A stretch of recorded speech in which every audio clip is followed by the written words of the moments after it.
Untuk hari ini kita akan belajar coding ya. Tapi sebelumnya kita gak akan masuk dulu ke codingnya karena untuk yang S2 sudah jauh sudah mengalami coding rumahan ya. Tapi yang pasti begini, kemarin kita sudah belajar tentang apa yang sudah kita pelajari kemarin selama bab 1 tentang, masih ingat yang 4? Apa yo? Lupa. Yang 4 kemarin yang sudah kita pelajari yaitu tentang, nih masih ingat nggak? Yang sudah kita pelajari kemarin tentang berpikir, tuh dilihat di atas, kelihatan? Berpikir komputasional. Ada apa aja?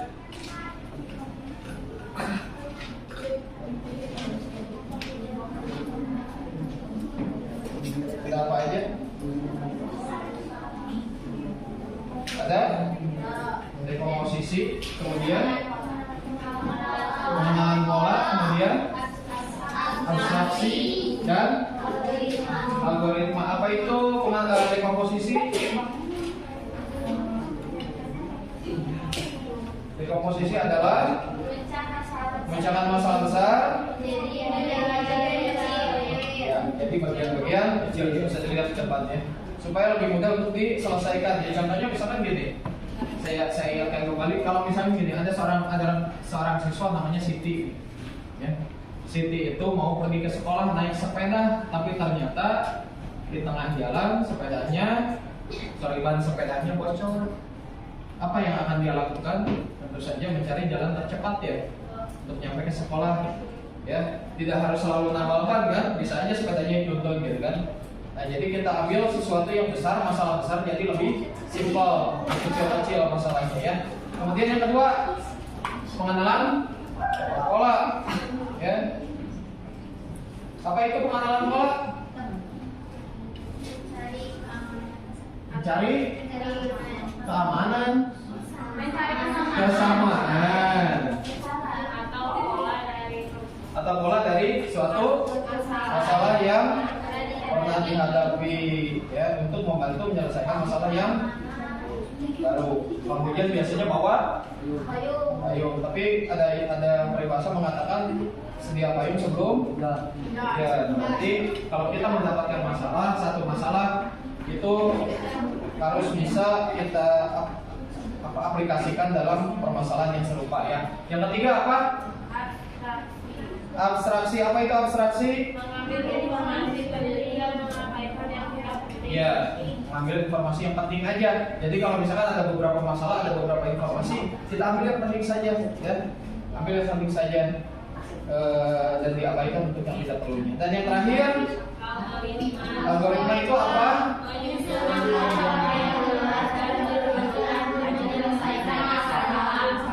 Oke, nah berarti di sini kita menyusun langkah-langkah untuk menyelesaikan suatu masalah, begitu ya. Nah, di materi yang akan kita bahas hari ini adalah ini. Coba lihat dulu ke depan tuh. Apa itu literasi digital?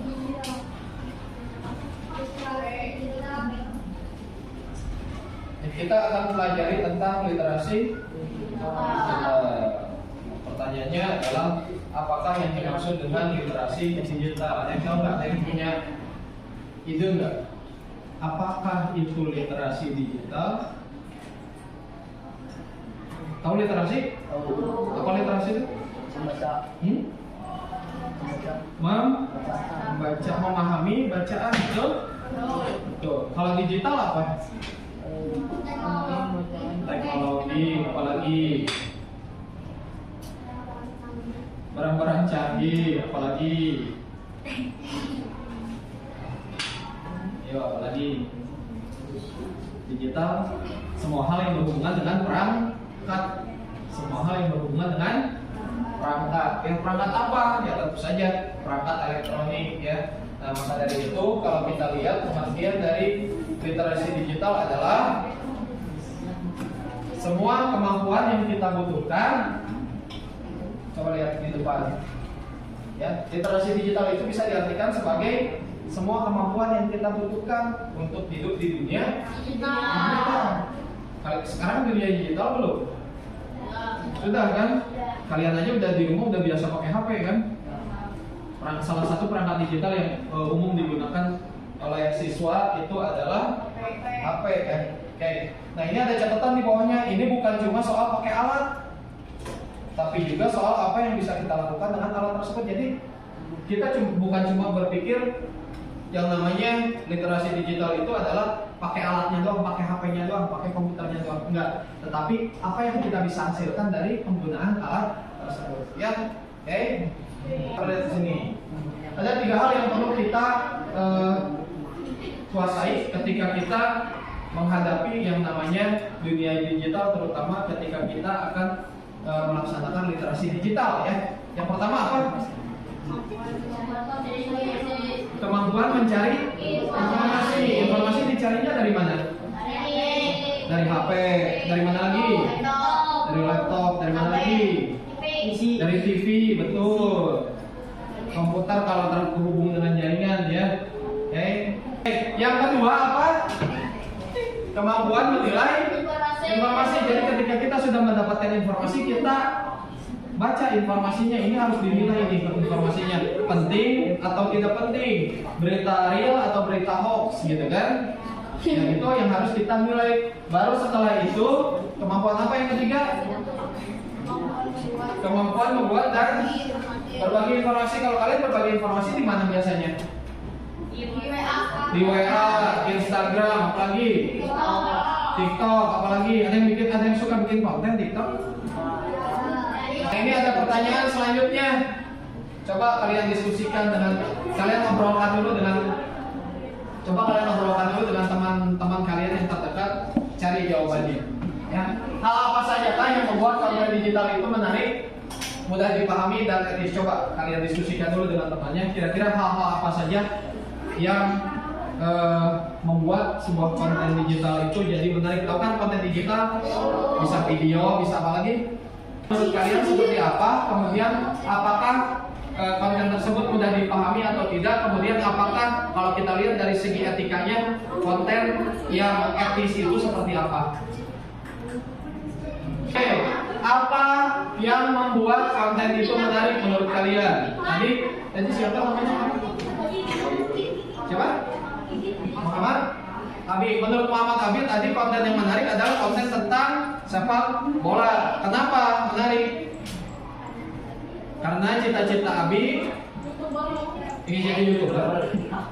Main bola, jadi pemain bola ya. Oke, yang lain? Apa gambar dan warna? Kenapa? Siapa namanya? Menurut kamu konten yang menarik itu harus ada gambar dan warna. Kenapa? Oh, agar terlihat menarik. Ya, tampilannya lebih menarik gitu ya. Oke, ada lagi yang lain? Gimana? Iklan. Kenapa iklan menarik? Karena bisa memberitahu orang, Memberikan informasi kepada orang lain. Bagus. Ya, jadi konten yang menarik itu bisa dilihat dari komposisi warna tadi ya, dari layout, dari tampilannya, bisa juga dari isi ya. Ya. Oke, baik. Halo. Saya pengen kalian lihat ke sini dulu. Ini saya punya 2 buah infografis, ya. Tentang apa infografisnya? Tentang hidup. Menurut kalian, dari kedua infografis ini, dari kedua poster ini, manakah yang lebih menarik? Yang sebelah kanan. Kenapa?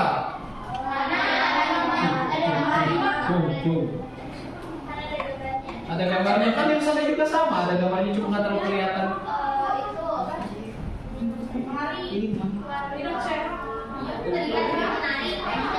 Ya, terlihat lebih menarik karena ada gambarnya.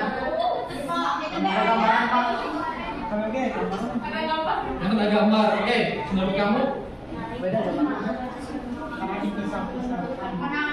Oke, baik, dari isinya seperti itu ya. Oke, baik. Menurut kalian manakah dari kedua poster ini yang efektif untuk digunakan dalam menyampaikan informasi? Mana yang kiri? Kenapa yang kiri tidak? Aisyah? Infografis itu harus pendek, lalu? Pendek, oke. Singkat, padat, jelas. Oke, apa lagi? Apa lagi? Oh, izin Kak, silakan. Kirain mau menjawab. Ya, jadi dari dua infografis ini yang lebih menarik itu yang sebelah kanan daripada yang sebelah kiri ya. Kenapa? Lebih rapi, dua-dua juga rapi kan? Bagusan yang kanan daripada yang kiri, kenapa? Ya, tadi Raisa bilang apa? Sebuah infografis harus dibuat singkat, padat, dan ya, kalau yang sebelah kanan, yang sebelah kiri terlalu banyak ya, terlalu bertumpuk informasinya, betul? Ya, sedangkan yang sebelah kanan lebih singkat ya, gitu ya. Oke, lebih simpel. Berarti kalau kalian hari ini akan bikin infografis ya, jadi kita ceritanya hari ini akan bikin infografis yang seperti yang mana? Yang sebelah kanan. Oke. Baik.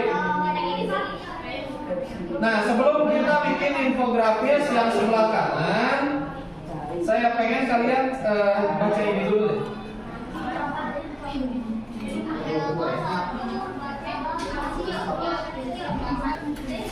Apa prinsip dasar pembuatan konten digital? Yang pertama adalah kesatuan dan keselarasan. Apa maksudnya?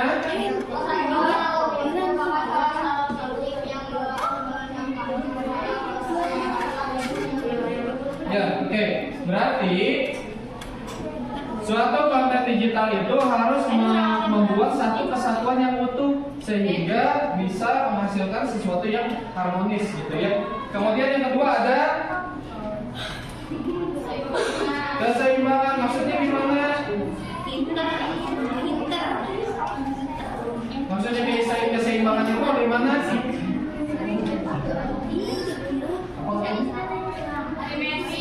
Simetris ya, jadi harus simetris, mau itu simetris ke atas ataupun ke samping. Yang ketiga ada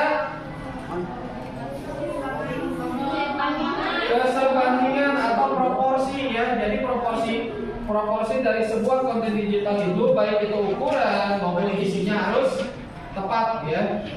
Gitu. Kemudian yang keempat ada irama atau ritme. Apa itu ritme? Nah, untuk sekarang saya pengen kalian kerjakan ini dulu. Silakan diskusikan berdua. Kerjakannya di sini aja ya. Langsung di sini.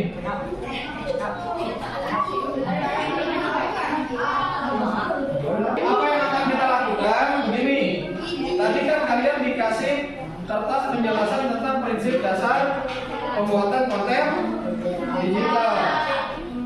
Nah, sekarang silakan kalian diskusikan dari 7 poin yang ada di sini berdasarkan infografis ini, apakah sudah sesuai dengan poin-poin pembuatan konten digital? Apakah sudah sesuai dengan prinsip dasar pembuatan konten digital? Misalkan sebagai contoh yang pertama, apa yang pertama tadi? Kesatuan dan keselarasan. Menurut kalian, konten infografis ini sudah memuat keselarasan dan kesatuan atau belum? Kalau belum, apanya yang kurang? Ya, jadi kalian tuliskan hasil analisisnya di sebelah sini. Kalau misalkan sudah cukup baik, tuliskan saja sudah cukup baik. Kalau sudah baik, tuliskan baik. Tapi kalau misalkan belum, maka harus dikasih alasannya. Kenapa infografis ini belum memuat keselarasan dan keseimbangan?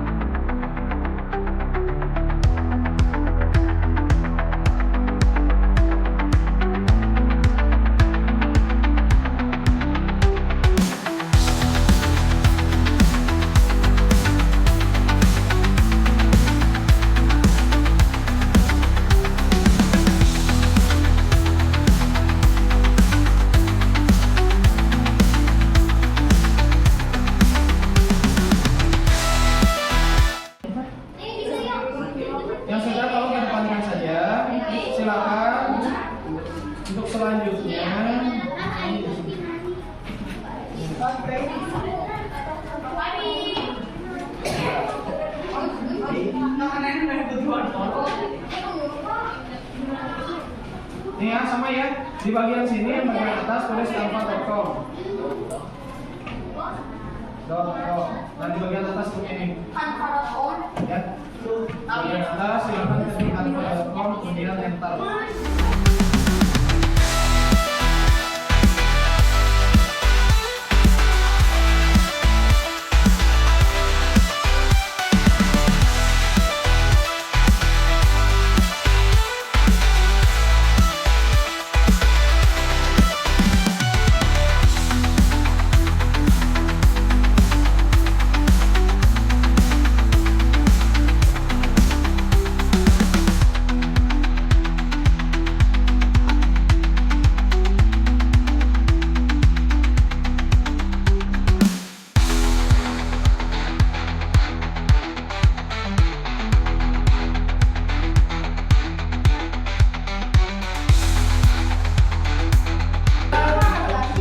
Kalau sudah kita hari ini akan bikin konten digital berupa infografis ya.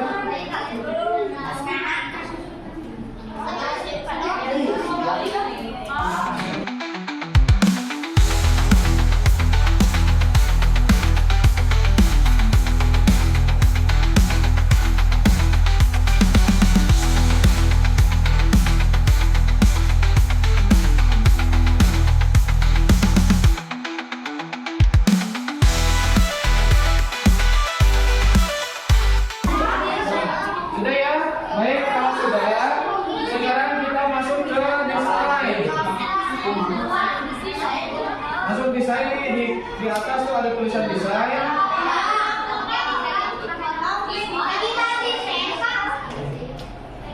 Ya, kamu tahan dulu Priscilla ya kamu. Ya, klik desain, kemudian geser ke print design, cari flyer.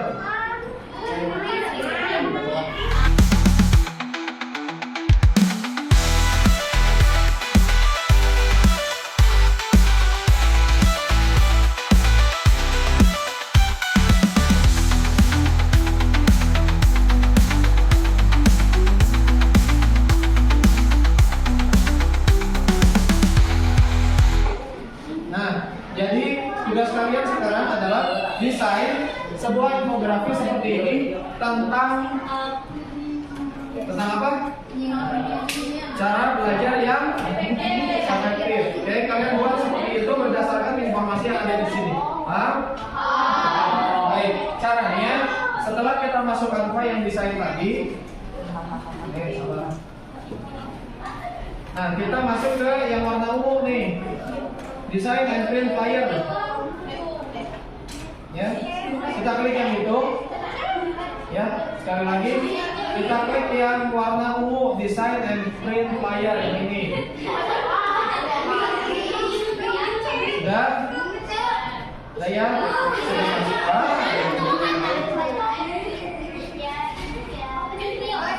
Nah, kalau ada minta login, nggak usah login aja ya. Nah, kalian bisa cari dari template yang udah ada ataupun yang mau ngedesain sendiri boleh. Oke, yang penting 6 informasi ini masuk semua. Oke. Ya, jadi informasi ini cara belajar efektif itu harus masuk semuanya ke desain Canva kita. Ya, baik silakan kalian desain semenarik mungkin. Nanti ada yang bisa.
dilanjut di rumah aja dulu ya. Pilihnya silakan bawa aja dulu. Jadi nanti 6 konten ini kalian masukkan ke Canva-nya. Downloadnya kemana nanti akan kita upload di kegiatan selanjutnya. Oke? Baik, ada yang mau ditanyakan dulu? Apa yang sudah kalian pelajari hari ini?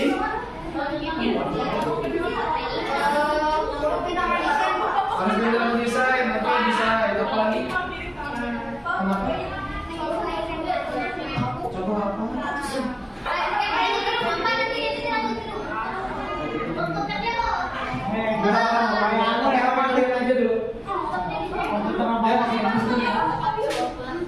Ya, jadi yang intinya kalian bawa ke rumah sebagai catatan hal apa saja yang harus dimasukkan ke infografis yang kalian bikin. Oke?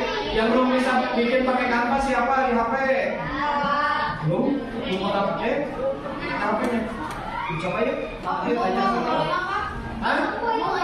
Atau kamu mah di HP-nya game pukul atau enggak? Benar Pak, benar. Ya, baik. Itu aja untuk hari ini. See you next time. Sampai ketemu di pertemuan